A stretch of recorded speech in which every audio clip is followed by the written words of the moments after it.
Are struggling in Nepal. And he called us Chinese and something. Oh my god, you! I think I had high expectations. I'm quite disappointed. Things changes. I just need to trust the process, I guess.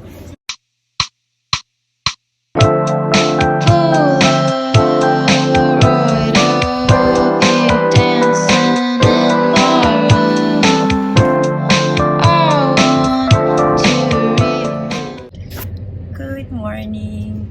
We're going to the train station and we're going to Naples. We're going to stay there for 3 days. Right now it's 7 a.m.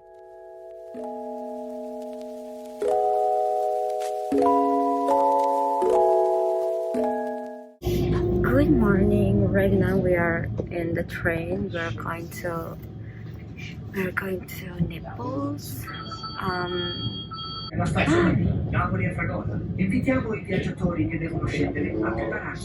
Saying that we're not going to visit, we're not going to the touristic stuff. Somehow it's a different kind of. It won't be the usual one. Um, this morning we had to wake up at 6 a.m. because I still had to pack. Yes, I usually do things in the last minute, I will say. But yes, here we are. I think in 30 minutes we should be there.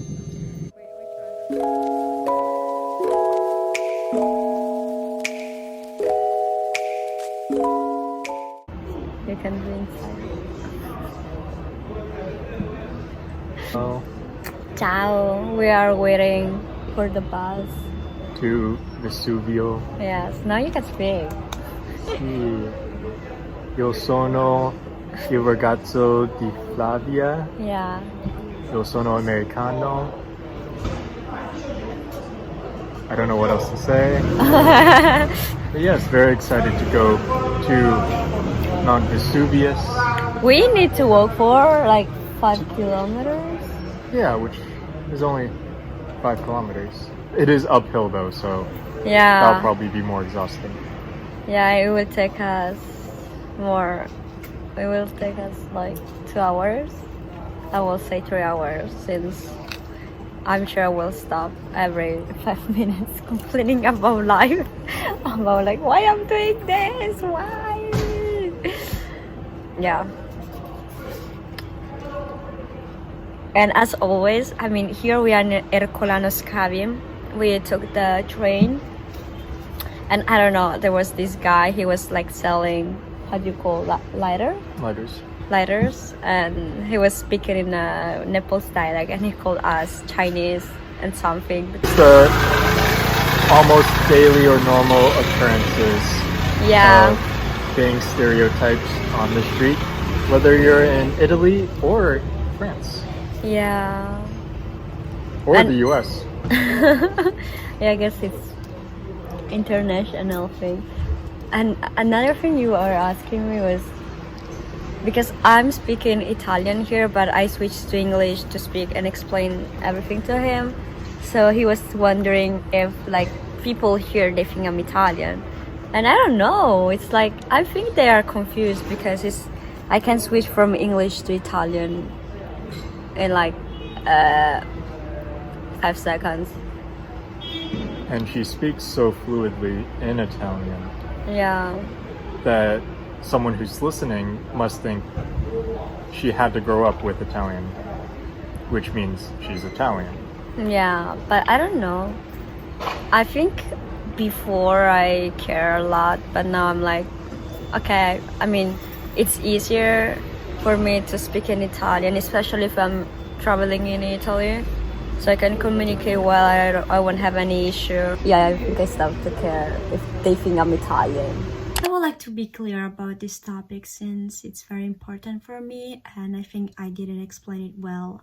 Let me give you a context. So basically, I will say that it's been a while I realized that most of the time here in Italy, I'm not perceived as I should be, so like Italian. Most of the people think that I'm not Italian just because of the color of my skin. So this was a small example about this guy on the street saying something in Chinese like ni hao, you know, and screaming like saying Chinese something. And of course, me and my boyfriend, we are not Chinese. I am Italian with Vietnamese roots. My boyfriend is American with Taiwanese roots. But still, like, even though I'm Chinese, like, it's about, you know, judging, like assuming that we were Chinese. But another example, always in Naples, and this is just like one of the examples. We were in this shop. My boyfriend was buying clothes, and I was helping him from Italian to English, and helping also the owner of the shop because he didn't understand English. So I was a translator basically. And at some point I started to talk with the girl, and she was like, "You're Italian, you speak so well Italian." And I was like, "Oh, okay." I was, "Thank you, I'm Italian." It's like, I mean, of course, maybe she didn't do it with any bad intentions, I think, but it's just want to point out that because she assumed that I wasn't Italian, that because of, it could be for my English, or it could be for the color of my skin, for my appearance, because I'm Asian. So I think she didn't take in consideration that I could be Italian. So yes, just want to say this, that most of the time people just assume by your appearance, and it's something that I'm still struggling with it. I think at some years ago, I just accepted. I was like, oh, okay, they don't see me as Italian. But at this point, I want to, you know, to pointing out and saying that just be more nice with people. Like, I would like people to be more considerate. It's like the Italian is not the Italian they want to see. There are also other kind of Italians. Like, it doesn't matter the appearance. If I speak Italian well and you see me, you know, it means that I lived in Italy. Then you can ask, for example, how long have you been living in Italy? Then I would say for 15 years, and that I was adopted. So basically I'm Italian. But I feel like people just assume that I'm not Italian.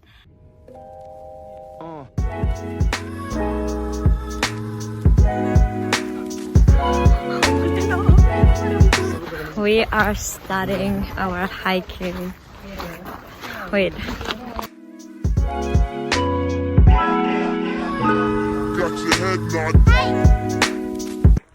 I think it's been 15 minutes we've been walking. As you can see, I was out of breath so much. So I hope the video is still enjoying to watch, because it's just me taking long breaks before saying a word. And my motivation is, I'm holding his hand. And my motivation is the flower. In Italian it's called Ginestra. And there is this poem from my favorite Italian poet. His name is Giacomo Leopardi. And he wrote this poem called Ginestra. And it's a beautiful poem. So basically, this flower survives to everything, and it's one of the few plants that can grow on the Vesuvio. So there is this comparison between the flower and humans. The flower survives, humans struggle, and they give up easily. This says a lot. Okay, I'm tired. Let's see at the end. I will update you at the end.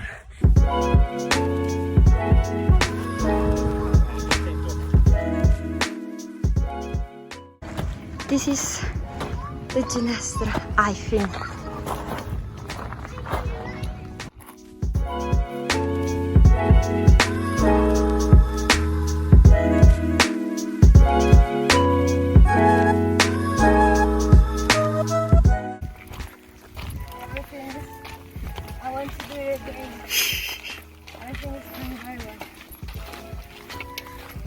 drinking some Jack and everything is free.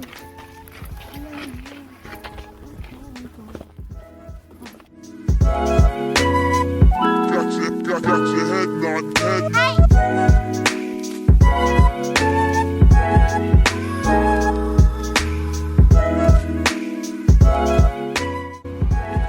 This is my baby.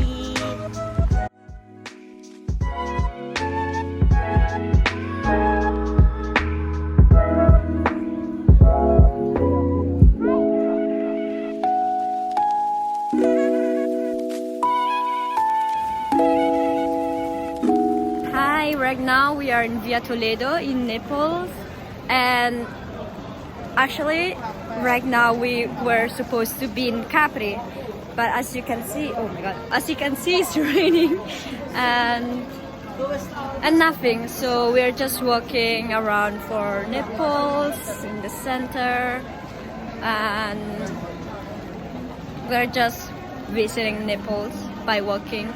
Having an adventure. Having an adventure. And I was quite disappointed for this morning because not disappointed but also sad because I really wanted to go to Capri because of the good times there, but because right now it's raining, I think it was the best option to stay in this area and just enjoying.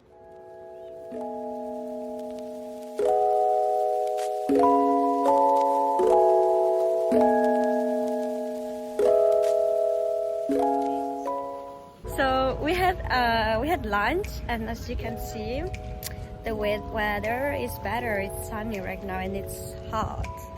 And we had lunch. We stayed there for like 2 hours. It was great. And right now we are taking a walk because, like, how do you say? Close to the beach, like the seaside, along the harbor, along the coast, and nothing. After a long rain, we can enjoy Naples. And as you can, like this morning, I was complaining. I was so sad. I was so disappointed. But you know, things changes. I just need to trust the process, I guess. So here we are.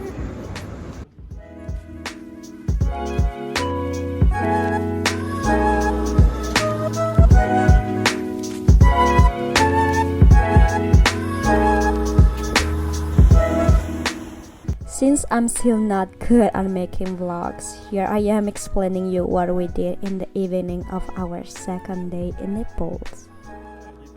In the evening, we took a taxi and came back to Castel di Lovo, where we had dinner in this restaurant. The view was quite nice, but the food wasn't that great, so I guess we fell in a touristic trap. And at the end, we just enjoy our evening there.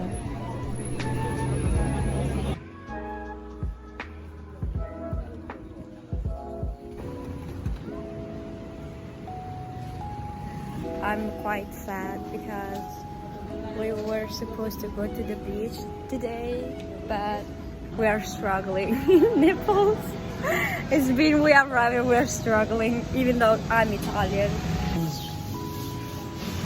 Faced many challenges and roadblocks. Yeah. So we had to divert our plan to something a little different, not as A little. nice as a beach day. I That's think okay. I think I had high expectations, so, and somehow I'm quite disappointed. After me complaining the whole day, my boyfriend wanted to make me feel better, so he brought me to this restaurant and we had our last meal there. Thank you so much for arriving this far and watching me complaining about our misadventure. I hope you like the video, and if you like it, leave a like and subscribe. Hope to see you soon. Bye.